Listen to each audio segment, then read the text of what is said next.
Hello everyone, नमस्कार। एक बार फिर से आप सभी का बहुत बहुत स्वागत है लोधाई क्लासेस के बीए प्लेटफॉर्म पर।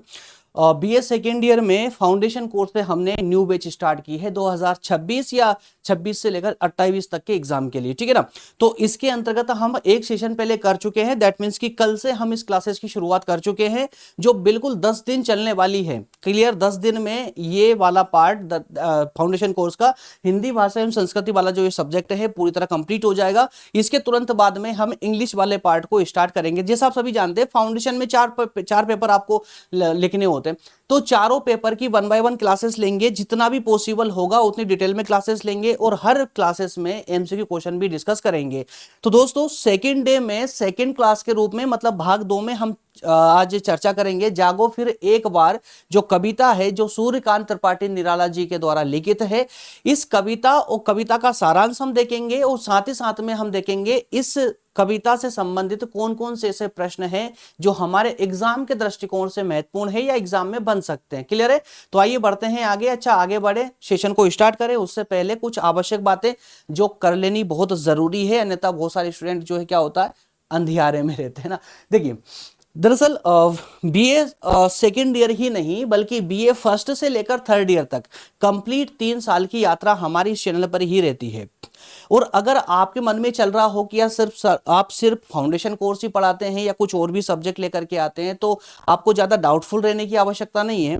या आप इस चैनल की प्लेलिस्ट में जाकर के आप देख सकते हैं 60, जी हाँ 60 से भी ज्यादा सब्जेक्ट में अभी तक आप लोगों को इसी यूट्यूब प्लेटफॉर्म पर पढ़ा चुका हूं। कहां मिलेंगे वो सारे सब्जेक्ट?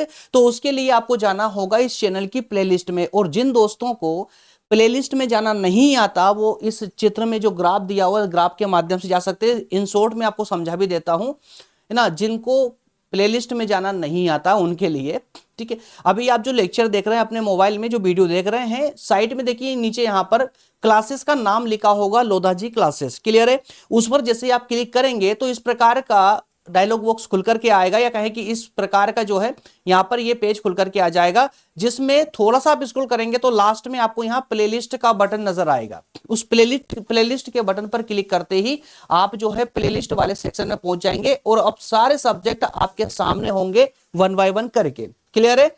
तो कोई भी डाउट यहां नहीं रहना चाहिए। 60 से ज्यादा सब्जेक्ट मैंने अभी तक यहां पर पढ़ा चुका हूं, बीए फर्स्ट, सेकंड और थर्ड ईयर तीनों का कंबाइंड। और अगर आपको आपका सब्जेक्ट पढ़ना है तो जाइए प्लेलिस्ट में, वहां पर आपको डिटेल में पढ़ने को मिल जाएगा। क्लियर है? चलिए अब बढ़ते हैं सेशन में। प्रज्ञान हिंदी जो कि नया यूट्यूब चैनल है हमारा, एक बार विजिट जरूर कीजिएगा। डिस्क्रिप्शन में लिंक दी गई है, सारे सब्जेक्ट आपको वहां कवर करवाए जा रहे हैं प्रतियोगी परीक्षाओं के लिए, ठीक है ना। और ये नोट्स वाला ऐड है, तो ये मैं सेशन के लास्ट में आप लोगों को बताऊंगा किस तरह से आपको फाउंडेशन कोर्स के चारों सब्जेक्ट की नोट्स मिल सकती है। इन शॉर्ट देख सकते हैं आप यहाँ पर भाषा एवं संस्कृति, इंग्लिश लैंग्वेज, उद्यमिता विकास और महिला सशक्तिकरण, चारों ही सब्जेक्ट की परफेक्ट नोट जो है बना करके, जिसे हम स्पेशल पीडीएफ नोट्स कहते हैं, तैयार कर दी जा चुकी है, आपको आसानी से मिल जाएगी। सेशन के एंड में मैं आपको बताऊंगा ये कैसे प्राप्त होगी। चलिए अब हम अपने सेशन पर मूव करते हैं। दरअसल सेशन में इसको एडिट नहीं किया गया है, तो मैं पीडीएफ में इसको एडिट करवा देंगे, ठीक है ना। तो आज का जो हमारा टाइटल है वो क्या है? जागो फिर एक बार कविता। किसके द्वारा लिखित है दोस्तों? तो निराला जी के द्वारा लिखित है। यहाँ पर फोटो भी आप लोग देख सकते हैं। तो इस पूरे सेशन को हम 2 बिंदुओं के माध्यम से कवर करेंगे। सबसे पहले तो हम देखेंगे निराला जी का जीवन परिचय। क्लियर है? निराला जी का जीवन परिचय, क्या उनका योगदान रहा और पूरी यात्रा उनकी इन शॉर्ट समझेंगे, संक्षिप्त में समझेंगे। इसके बाद में हम बात करेंगे इस जो पूरी कहानी है, कविता जो है, इस कविता की भूमिका मतलब सारांश को देखेंगे, क्योंकि आप सभी जानते हैं अच्छे से कि कविता के सारांश पर ही दोस्तों अक्सर आप लोगों से प्रश्न पूछे जाते हैं एग्जाम में, ठीक है ना। तो चलिए शुरुआत करते हैं, दोनों बिंदुओं को 1 बाय 1 करके समझते हैं। सबसे पहले निराला जी का जीवन परिचय। अब एक बात और मैं यहां पर आपको स्पष्टता बता दूं, देखिए अभी हम फाउंडेशन कोर्स में हैं, फाउंडेशन पढ़ रहे हैं। ये कतई ना समझे कि हम साहित्य पढ़ रहे हैं, क्योंकि साहित्य में हम एक एक बिंदु को पूरे विस्तार से उस पर चर्चा करते हैं, लेकिन फाउंडेशन में इतना डिटेल में जाने की जरूरत नहीं होती है। क्या करना होता है भाई, आपसे एमसीक्यू क्वेश्चन पूछे जाते हैं एग्जाम में फाउंडेशन पर, तो वहां पर आपको उन्हीं पॉइंटों को हिट करना है जहां से आपके संभावना है एग्जाम में प्रश्न आने की। क्लियर है? तो कंटेंट जो यहां पर आप लोगों को दिया जा रहा है ना, वो कंटेंट बिल्कुल उसी प्रकार का सटीक कंटेंट है जहां से आपसे एग्जाम में प्रश्न पूछे जा सकते हैं, है ना। तो साहित्य हिंदी है बट साहित्य ना समझे, क्लियर है? क्योंकि साहित्य डिटेल में, हम साहित्य में जाएंगे, ज्यादा डिटेल में जाने की इच्छा है ना तो आ जाइएगा साहित्य वाली क्लासेस में, वहां पर आपको पूरे सागर के ना तह तक के गोते दिलवाएंगे आपको वहां पर। चलिए, तो निराला जी का जीवन परिचय, तो उनसे जीवन परिचय से संबंधित कुछ महत्वपूर्ण तथ्य हैं, उन पर हम चर्चा करेंगे जो बिल्कुल हमारे प्रश्न को टच करते हो नजर आएंगे। देखिए, सबसे पहले हम बात कर लेते हैं इनके जीवन और इनकी पृष्ठभूमि की। क्लियर? तो इनका जन्म, मतलब निराला जी का जन्म, सूर्यकांत त्रिपाठी निराला जी का जन्म जो है 21 फरवरी 1899 को महिषादल, कहां पर, मेदिनीपुर बंगाल में हुआ था। कहां पर हुआ था? अब एक बात और याद रहे, जिनका जन्म जिस स्थान पर होता है ना, उस स्थान की भाषा शैली का विशेष प्रभाव रहता है उस कवि में, या लेखक हो या कवि कोई भी हो, है ना। तो वहां की जो भाषा शैली होती है ना, उसका विशेष प्रभाव होता है। और संभवतः अधिकतम कवि तो ऐसे रहे हैं जो कि जिस भाषा शैली में उनका जन्म हुआ है, उसमें अधिकतर इन्होंने अपने साहित्य की रचनाएं की है। लेकिन जरूरी नहीं है, कवि के लिए कोई एक भाषा आवश्यक नहीं है, बल्कि वो आगे भी अन्य कई भाषाओं में भी उन्होंने, जैसा कि यहां निराला जी को ही देख लीजिएगा, निराला जी ने भी कई भाषाओं में अपने साहित्य की रचना की है, जो आगे आपको देखने को मिलेगी। देखिए, तो सबसे पहले आपको क्या याद रखना है यहां से, इनका जन्म कब हुआ था? 21 फरवरी 1899 में, 1899 को। कहां पर हुआ था? तो बंगाल के मेदिनीपुर में, सिंपल वे में, ठीक है, इसे याद रखिएगा। इनके पिताजी का नाम था पंडित राम सहाय त्रिपाठी, पंडित राम सहाय त्रिपाठी, ठीक है। ये चूंकि एक सरकारी कर्मचारी हुआ करते थे, और इनके बचपन में ही, जब ये 2 या 3 साल के थे, उस समय इनकी माता का निधन हो गया था। अब सिर्फ माता का निधन ही नहीं, बाकी आगे इन्होंने बहुत ज्यादा सर्वाइव किया, बहुत ज्यादा संघर्ष किया, वो 1 बाय 1 स्टेप बाय स्टेप बताएंगे। शिक्षा की बात करें तो पहली शिक्षा जो है इनकी बंगाली में संपूर्ण हुई थी। बंगाली में, जैसा मैंने आपको कहा था, बंगाल में भाई ये जन्म लिया, बंगाल में जन्म हुआ इनका, तो बंगाली भाषा से विशेष प्रभावित रहे होंगे। और इनके जो साहित्य है, प्रथम रूप से, प्राथमिक रूप से बंगाली भाषा से इनका साहित्य विशेष प्रभावित रहा होगा। तो देखिए, शिक्षा जो है, प्रथम शिक्षा थी इनकी बंगाली, फिर बाद में हिंदी, अंग्रेजी और संस्कृत, ये ऐसे सब्जेक्ट विषय थे जिनका इन्होंने स्वयं से इन्होंने जो है इसका पाठन किया, इनको सी का कुल मिला करके, ठीक है। तो इन्हें जो शिक्षा मिली थी ना, वो बंगाली की मिली थी, लेकिन हिंदी, अंग्रेजी और संस्कृत को इन्होंने खुद से सीखा, बाद में आवश्यकता अनुसार ये सीखते गए। इसके बाद में बात करें इनके अगले पड़ाव की, तो विवाह और हिंदी की ओर रुझान। तो एकदम सिंपल, वैसे तो ये कहानी बहुत लंबी जा सकती थी, लेकिन सिंपल वे में एक लाइन में समझ लीजिएगा। 15 वर्ष की आयु में ही इनकी शादी हो गई थी। इनकी पत्नी का नाम था मनोहरा देवी। क्या नाम था? मनोहरा देवी। और जो इनका बंगाली से इनके साहित्य में, है ना, साहित्य में हिंदी की ओर कैसे इनकी इच्छाएं जागृत हुई, तो उसके पीछे सबसे बड़ा कारण था मनोहरा देवी। इनके कारण ही हिंदी सीखने और हिंदी में लेखन लिखने की प्रेरणा इनको मिली थी। तो याद रहे, जब अगर प्रश्न आएगा ना कि निराला जी को किन से प्रेरणा मिली थी हिंदी में साहित्य रचना करने की, तो याद रखिएगा, उनकी पत्नी मनोहरा देवी से उनको यह प्रेरणा मिली थी। अन्य तथ्य है, या अगला पड़ाव है व्यक्तिगत विपत्तियां। इनके जीवन में ऐसी कौन कौन सी विपत्तियां आई जिनका इन्होंने सामना करते हुए अपने जीवन की गाड़ी को आगे बढ़ाते रहे। तो लगभग 22 वर्ष की उनकी उम्र रही होगी जब इनकी पत्नी का निधन हो गया। 1918 में, मतलब 1918 में जो है एक महामारी चली थी जिसको फ्लू बोला जाता था। तो फ्लू नाम की एक महामारी चली थी जिसमें इनकी पुत्री का नाम याद रखिएगा, सरोज नाम था इनकी पुत्री का, सरोज, और उनके परिवार के भी कई लोगों की मृत्यु जो है इस महामारी के कारण हो गई थी। तो देखिए, 22 वर्ष की उम्र थी अभी तक, है ना, और उसके आगे चलने के बाद में 1918 में इनके परिवारजन भी जो है इस महामारी के कारण उनका निधन हो गया था। तो यहां पर इस प्रकार की विपत्तियां आने के बाद भी जो है उन्होंने अपने आप पर संयम रखा। संयम रखते हुए इन्होंने अपनी सारी आप बीती संपूर्ण समस्याओं के या संपूर्ण संघर्षों के बारे में उन्होंने अपनी एक कविता में लिखा है। और कविता का नाम क्या है? सरोज स्मृति। लगे तो गूगल पे जाकर के एक बार पढ़ जरूर लीजिएगा, क्योंकि ये सरोज स्मृति जो कविता है ये आपके सिलेबस का हिस्सा नहीं है। इसलिए हाँ, अगर साहित्य है आपका सेकेंड ईयर में, तो साहित्य में आपको सरोज स्मृति में खुद पढ़ाऊंगा, पूरा विस्तार से पढ़ाऊंगा, वहां पर आपको कविता में पढ़ने को मिलेगी। लेकिन अगर है ना, याद रखिएगा, अगर साहित्य नहीं है आपका सिलेबस में तो थोड़ा सा गूगल जरूर पढ़ लीजिएगा। तो निराला जी की जो एक बड़ी बहुत खूबसूरत रचना है जिससे इन्होंने संपूर्ण विपत्तियों का वर्णन किया है, जब आप पढ़ोगे ना तो बिल्कुल ऐसा लगोगे कि अपने आप की कविता इसको पढ़ रहे हो आप लोग। तो इस दुख भरी जो इनकी दास्तां थी, इसका पूरा वर्णन इन्होंने सरोज स्मृति में किया था। सरोज किसका नाम था? उनकी पुत्री का नाम। यहां तक का क्लियर है ना पूरा? चलिए दो तीन पड़ाव और पढ़ लेते हैं, उसके बाद में हम आगे चलेंगे, कविता का सारांश की ओर बढ़ेंगे आगे। साहित्य एवं योगदान। अब देखिए साहित्य एवं योगदान, इनका साहित्य कौन कौन से रहे हैं और उस साहित्य में इनका योगदान क्या रहा है, तो ध्यान से सुनिएगा। दरअसल दोस्तों निराला जी जो है ना, चौथे स्तंभ, चौथा पिलर के रूप में जाने जाते हैं। छायावाद के चौथे पिलर के रूप में, चौथे चार पिलर तो पता है ना आप लोगों को, हर चीज का है ना स्थायित्व देने के लिए चार पिलर की आवश्यकता होती है, इनमें चौथा पिलर जो है निराला जी को ही माना जाता है।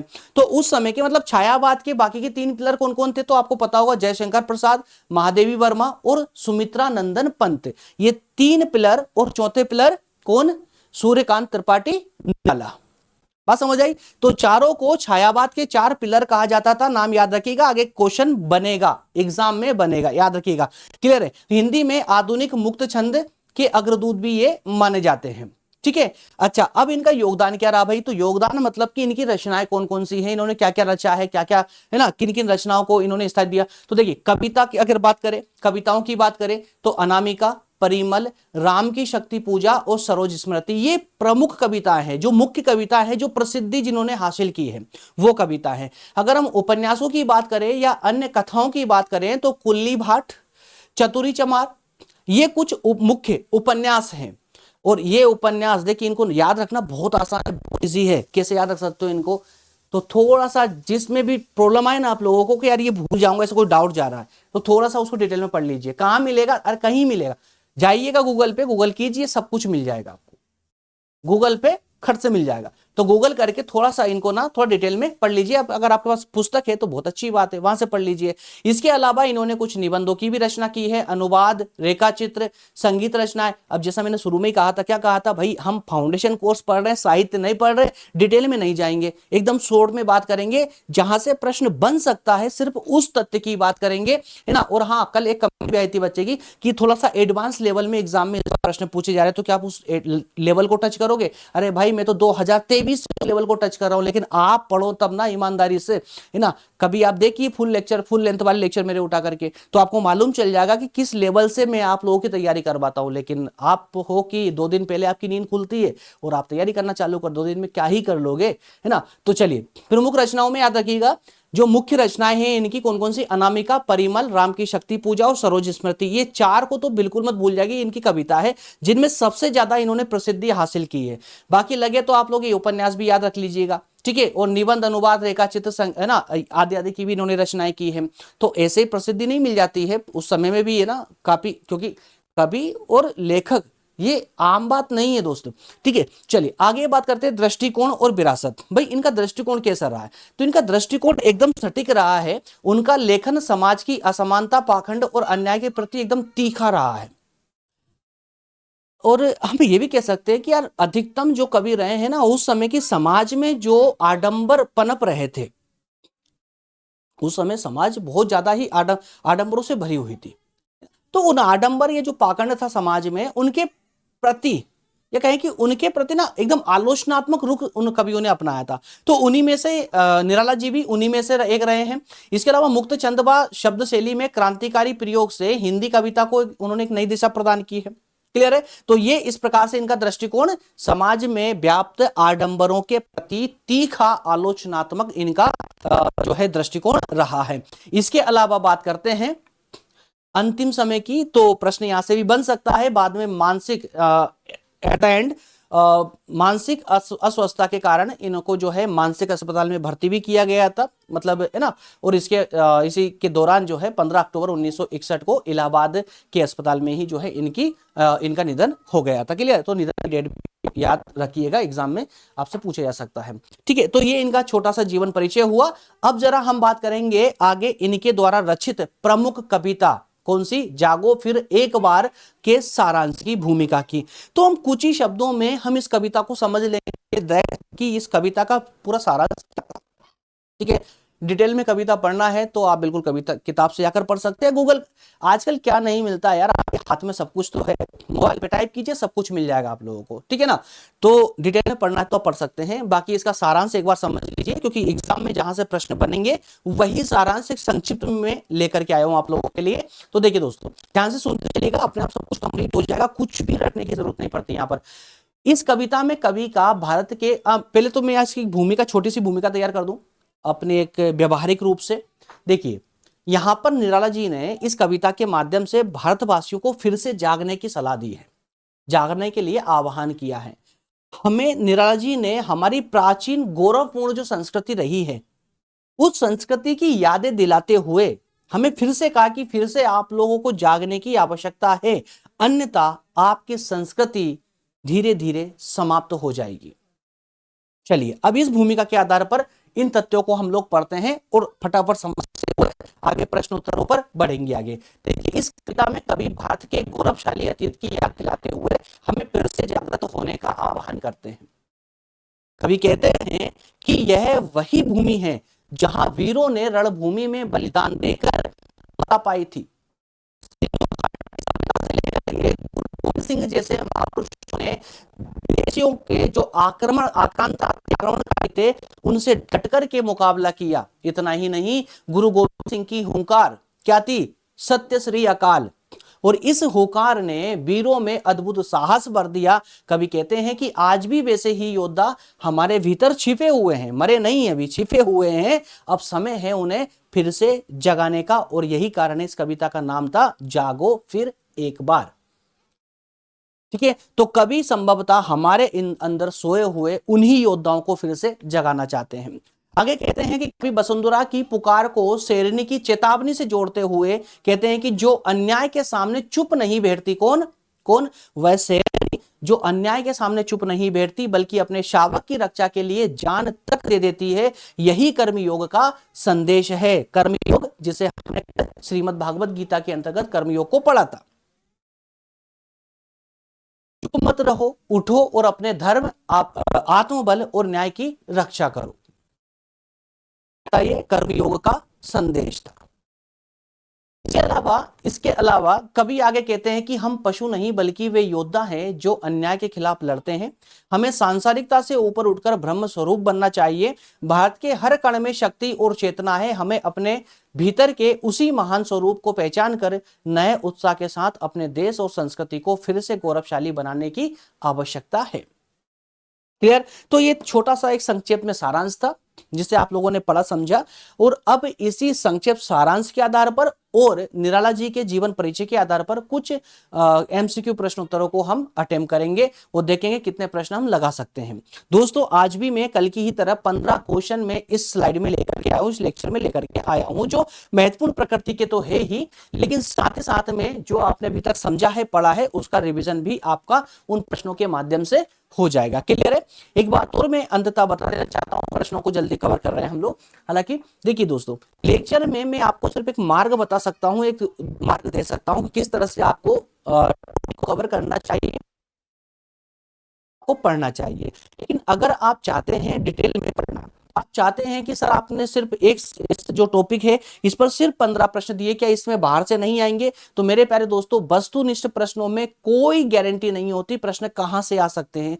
इसलिए मैं डिटेल में पढ़ने पर पूरा विश्वास रखता हूं और उसी डिटेल है ना, पूरे विस्तार से मैंने जो आपको नोट्स प्रोवाइड करता हूं ना, जो नोट्स दे रहा हूं, नोट्स में किसी भी कोई सा भी पक्ष मैंने नहीं छोड़ा है। और संभवतः ये कि जो नोट्स आपको दे रहा हूं उससे बाहर एक भी क्वेश्चन नहीं जा सकता, ये मेरी गारंटी होती है। क्यों होती है? क्योंकि जो मैं डिटेल देता हूं पहले आपको डिटेल पढ़नी होती है, उसके बाद जो क्वेश्चन आंसर जो दिए गए हैं उनके माध्यम से उनका रिवीजन लगाना होता है। जो नोट्स में आप देखेंगे कि हर एक पार्ट में कम से कम 40 क्वेश्चन दिए जाते हैं। 40 क्वेश्चन पहले डिटेल में उस पूरी कविता को समझाया जाता है, उसके बाद में क्वेश्चन दिए जाते हैं।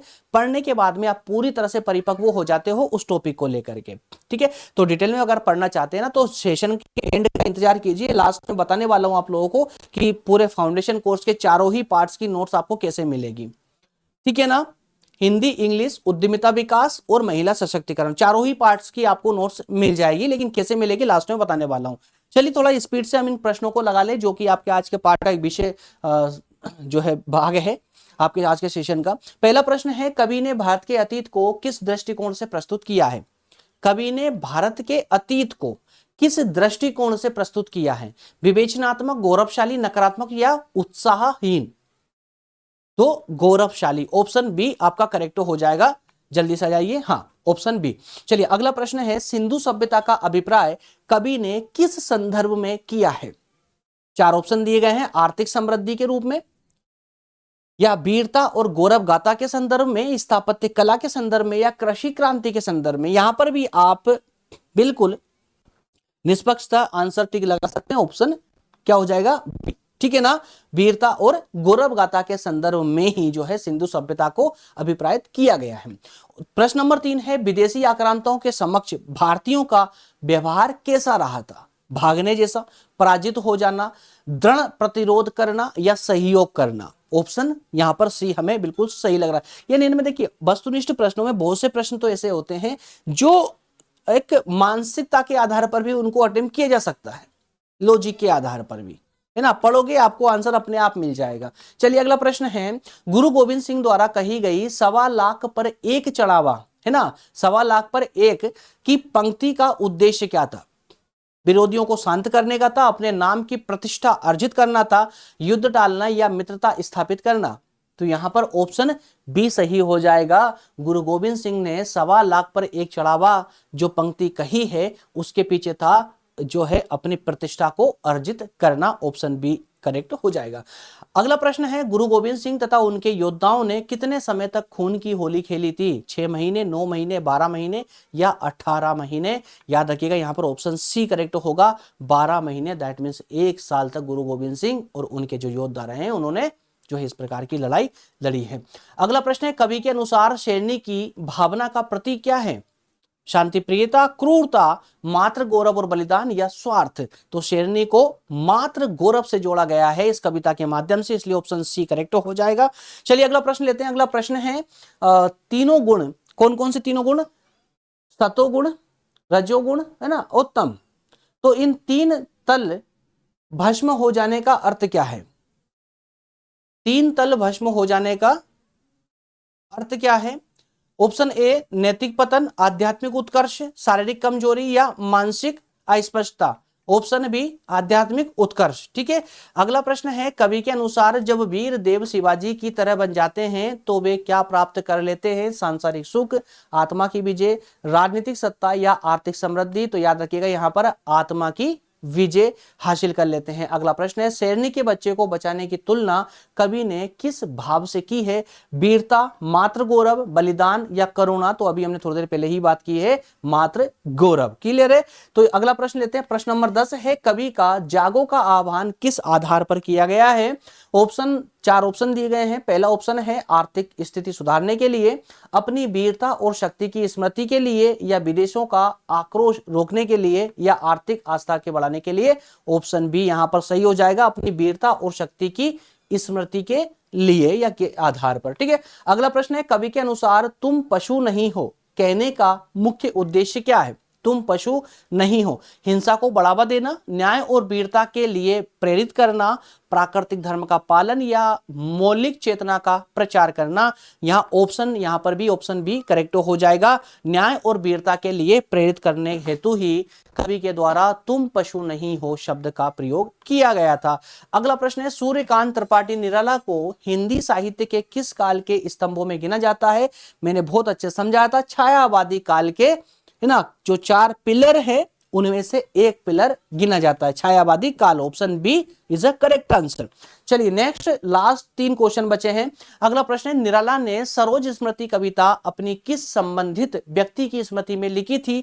सरोज स्मृति कविता किसका नाम था? सरोज, अपनी पुत्री का नाम, इसलिए यहां पर ऑप्शन बी बिल्कुल सही हो जाएगा, पुत्री के नाम। अगला प्रश्न है, निराला ने किस वर्ष अनामिका काव्य संग्रह प्रकाशित किया था? ध्यान रखिएगा, अनामिका काव्य संग्रह, अनामिका जो है काव्य संग्रह है, इसके अंदर कई कविताएं और कई काव्यों को संग्रह किया गया है, इसलिए अनामिका अलग चीज है क्योंकि काव्य संग्रह है, जबकि सरोज उनकी काव्य रचना है। याद रखिएगा। तो इन्होंने, निराला जी ने अनामिका काव्य संग्रह का कब प्रकाशित किया दोस्तों? 1922 1923, 1930 या 1936? B is the correct answer. 1923 को अनामिका काव्य संग्रह प्रकाशित किया गया था, इसलिए ऑप्शन बी करेक्ट हो जाएगा। अगला प्रश्न है, निराला की पहली काव्य रचना कौन सी थी? काव्य रचना की बात की गई है, काव्य संग्रह नहीं। काव्य संग्रह क्या है, ध्यान रखना, अनामिका। लेकिन पहला काव्य रचना कौन सी थी? अनामिका, जन्मभूमि, जूही की कली या सरोज स्मृति? तो याद रखिएगा, यहां पर सही आंसर होगा आपका ऑप्शन बी, जन्मभूमि निराला जी की पहली काव्य रचना थी। क्लियर? तो ये 15 प्रश्न जो अत्यधिक महत्वपूर्ण नेचर के हैं, प्रकृति के हैं, वो मैंने आपके सामने रखे हैं। तो यहां पर मैंने आपको निराला जी का जीवन परिचय भी इस सेशन के माध्यम से दिया है, कविता की भूमिका भी मैंने आप लोगों को समझाने का प्रयास किया है, वहीं 15 महत्वपूर्ण प्रश्न भी आपके सामने रखे हैं। अब दोस्तों, इसमें प्रश्न मैं ये बिल्कुल नहीं कहूंगा कि इस पार्ट में सिर्फ 15 प्रश्न ही पढ़ने हैं, इससे ज्यादा आपको पढ़ने की आवश्यकता होगी। यदि आपके पास संसाधन है, कोई बुक है, तो आप इससे संबंधित और भी प्रश्नों का अध्ययन कीजिए, पूरा विस्तार से पढ़िए, तभी कहीं जाकर के एग्जाम में उच्चतम सफलता हासिल की जा सकती है। लेकिन अगर आप चाहते हैं, आपके पास कोई संसाधन ना हो या होने के बावजूद भी यदि आप चाहते हैं कि मेरे द्वारा तैयार की गई स्पेशल नोट्स यदि आपको पढ़ना है, जो सिर्फ बीए सेकेंड ईयर के फाउंडेशन कोर्स को आधार बना करके ही तैयार की गई हो, सिर्फ बीए सेकेंड ईयर बीए नहीं बल्कि बीए के अलावा सेकेंड ईयर में जैसे बीकॉम, बीसीए है ना, बीबीए, या जो कहें कि आपका बीसीए भी आ जाएगा, उसका बीएचएससी भी उसके अंदर आ जाता है, बीएससी भी आ जाएगा, है ना, बीकॉम आ जाएगा। तो जो सेकेंड ईयर वाले छात्र हैं, फाउंडेशन में जिन जिनका समान आता है पेपर, उन सभी के लिए आप देख पा रहे हैं हिंदी, इंग्लिश, उद्यमिता विकास और महिला सशक्तिकरण, इनकी एक कंप्लीट स्पेशल पीडीएफ नोट्स जो है तैयार कर दी गई है। आप चाहे तो ले सकते हैं, लेकिन इसको लेने के लिए एक छोटा सा अमाउंट आपको पे करने की जरूरत होती है, सब्सक्रिप्शन लेने की जरूरत होती है 149 रुपए का। 149 का सब्सक्रिप्शन यदि आप लेते हैं तो ये सारे चारों सब्जेक्ट आपको जो है पीडीएफ के रूप में आपको मिल जाते हैं। कैसे मिलेगा? तो पेज का स्क्रीनशॉट लेकर के जो आपको नंबर दिए गए, इस नंबर पर व्हाट्सअप कर देंगे, तो आपको बाकी जानकारी वहां पर दे दी जाएगी। क्लियर है ना? और अगर आप पर सब्जेक्ट लेना भी चाहते हैं, जैसे आपको लगता है कि सिर्फ हिंदी लेना है, तो हिंदी है ना, तो ये रेट यहाँ पर लिखा हुआ है 49। बाकी सारी जो भी जानकारी आपको चाहिए ना, इस नंबर पर आकर के व्हाट्सएप पर आप सारी जानकारी ले सकते हैं। ठीक है ना? बाकी ये सब जो है ऑफर, ये सब आगे चल के आने वाले हैं। अगला सेशन हमारा होने जा रहा है दोपहर का भोजन। अगली कविता है आपके इसी पाठ से संबंधित, तीसरा लेक्चर होगा, है ना, जो कि कवि अमरकांत जी के द्वारा लिखित है। क्लियर है? चलिए कमेंट करके मुझे बताते रहिएगा, और कौन सी क्लास ऐसी है जो आपके लिए स्टार्ट कर दी जानी चाहिए, या कोई आप स्पेशल एडवाइस देना चाहते हैं, तो बिल्कुल आपका स्वागत है। बाकी सेशन को छोड़ने से पहले सेशन को लाइक जरूर कर दें, और चैनल पर नए हैं तो सब्सक्राइब कर लीजिएगा, क्योंकि सेकंड और थर्ड ईयर कंप्लीट सेशन के लिए, कंप्लीट सब्जेक्टों के लिए मैं बिल्कुल प्रतिबद्ध हूं। सेशन आपको पूरा निरंतर रूप से, आपको पूरे विस्तार से यहां पर मैं प्रोवाइड करता रहूंगा। ओके फ्रेंड्स, मिलेंगे नेक्स्ट सेशन में। बहुत बहुत धन्यवाद। Thank you so much.